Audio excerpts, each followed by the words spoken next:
তীব্র তাপদাহ চলছে সারা দেশে। হিটস্ট্রোকে গতকাল চুয়াডাঙ্গা, পাবনা, গাজীপুর ও কুষ্টিয়ায় 4 জনের মৃত্যু হয়েছে। শনিবার এই মৌসুমে দেশের সর্বোচ্চ তাপমাত্রা ছিল যশোরে, এর কাছাকাছি চুয়াডাঙ্গায়। হাঁসফাঁস জনজীবনে। এদিকে তীব্র তাপদাহের কারণে আজ থেকে 27 এপ্রিল পর্যন্ত বন্ধ থাকবে শিক্ষা প্রতিষ্ঠান। প্রতিনিধিদের পাঠানো তথ্যছবিতে ডেস্ক রিপোর্ট। তাপপ্রবাহের তীব্রতায় পড়ছে যশোর ও চুয়াডাঙ্গা। এ দুটি জেলা সহ আশেপাশে প্রতিদিনই বাড়ছে তাপমাত্রা। এক সপ্তাহ ধরে যশোরের তাপমাত্রা 40 থেকে 42 ডিগ্রি সেলসিয়াসে ওঠানামা করছে। শনিবার জেলার সর্বোচ্চ তাপমাত্রা রেকর্ড করা হয়েছে 42.6 ডিগ্রি সেলসিয়াস। লাগাতার গরমে চরম দুর্ভোগে জনজীবন। এতে বেশি ভোগান্তিতে খেটে খাওয়া মানুষ। বাড়ছে ডায়রিয়া রোগীর সংখ্যা।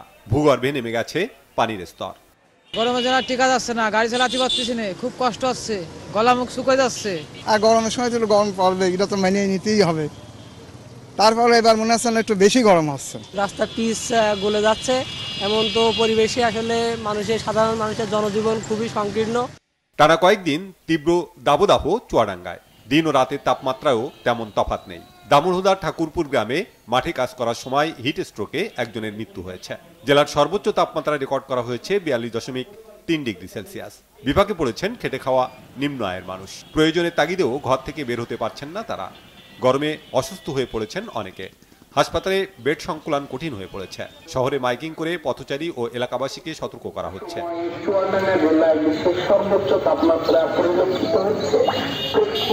এই সময়ে প্রয়োজন ব্যতীত বাড়ির বাইরে ঘোরাঘুরি না করে নিরাপদে বাড়িতে অবস্থান করুন। প্রচন্ড রোদ আর প্রচন্ড গরম। বসবো ছায়া স্থলে, সেখানেও প্রচন্ড গরম। তাপমাত্রার জন্য মানুষজন সব একেবারে খিজলি খাজা মতো হয়ে যাচ্ছে। রোদে বেরোলে মনে হচ্ছে শরীরে ফুসকা পড়ে যাচ্ছে, মনে হচ্ছে পুড়ে যাচ্ছে। যদি ফুল হাতে পরে বেরোতে পারতাম আরো ভালো লাগতো, কিন্তু এতটাই গরম, বেরোনোও কষ্ট। 10 মিনিটের জন্য কাজ বাইরে আসতে হবে, সেটার জন্যও এতটাই বিরক্ত মনে হচ্ছে, কিন্তু না আসলেই তা না। রাজশাহীতে সর্বোচ্চ তাপমাত্রা 41 ডিগ্রি সেলসিয়াস। উত্তপ্ত আবহাওয়ায় চরম অস্বস্তিতে সাধারণ মানুষ। দুপুর হতেই ফাঁকা হয়ে যাচ্ছে রাস্তাঘাট। কষ্ট হচ্ছে রোদে গাড়ি চালাতে, খুব তাপ, কঠিন তাপ। আমি কি করবো, চালাচ্ছে বুদ্ধি নাই, চালাতে হবে তো।